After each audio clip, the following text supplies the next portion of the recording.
And we finished our neck and our ears, okay? Right here where you have hair, I like to take the thinning scissors. You can even take your straight scissors and just clean up that line. So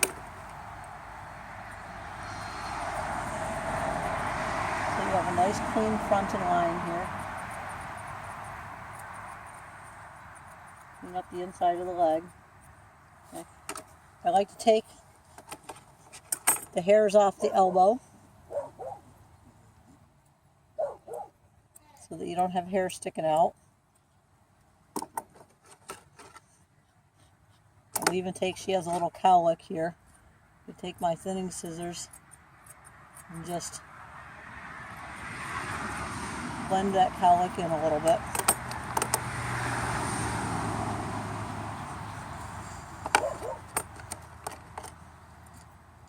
Stop. So you have a nice clean elbow. Okay. Now if you haven't cleaned up your underline with your clippers, you can do it with scissors. Okay. I also like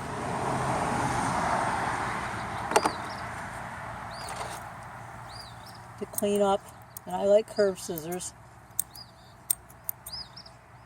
the underline of my dog from any hair that's sticking out.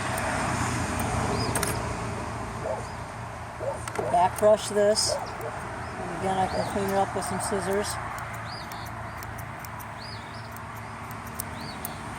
And by the time you get to the ring, you don't have any hair sticking out anymore.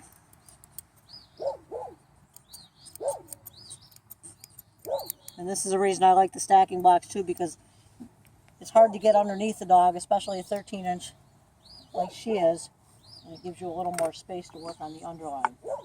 Okay, now when I go to the rear of the dog, and let me switch sides. I'm going to back brush this, and I've got cowlicks. You always have this patch of hair here after I've already clipped already. I'm going to take my thinning scissors and just sort of blend that in. And again, I take my little razor blade tool. I'm going to pull the tail and I'm going to pull this tight. And kind of go in a sideways motion. You can see I'm blending this all in.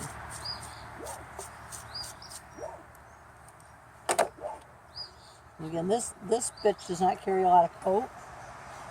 So some dogs are much heavier coated, so you'll have a lot more work to do in that regard. Again, curved scissors because I like to go down and back brush and clean up this line so that when you see the dog in profile, you don't have hair sticking out. And I like my curved scissors because they go with the natural lay of the dog's outline.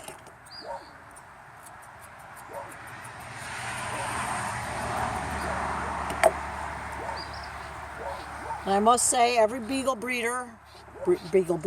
handler probably grooms a little different. This is how I do it. Okay. So some people might say, well, we do it a little differently. That's fine. As long as your dog goes in the ring looking like the finished picture, then that's all that matters. Now, the tail. I don't like a straight across tail. I like a natural look. I take the end of my tail where the bone is, because a Beagle should have a short tail. It shouldn't be incredibly long. And I'm going to scissor right above that bone. So I've got my thumb and my finger right at the tip of the bone, and I'm going to scissor. And I start in a curved line. And then I can tidy it up. But I want a natural curve to the end of my tail. Again, she doesn't carry a lot of brush yet. She's young. I'm going to back brush. And then I can clean up the lines.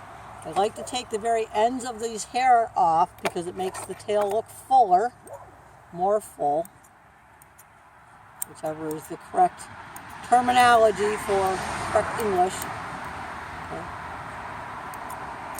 And again, I like my curved scissors. I use curved scissors a lot. Other people prefer straight scissors. It really is personal preference. Now, I like to give, and I don't want a Christmas tree tail, but I do like to give the appearance of a fuller brush, especially on a dog that doesn't have much.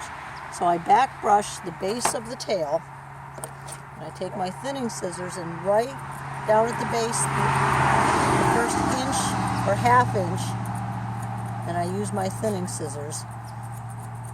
Okay. Giving the tail a cleaner base gives a fuller look to the brush. So then I can take the brush down.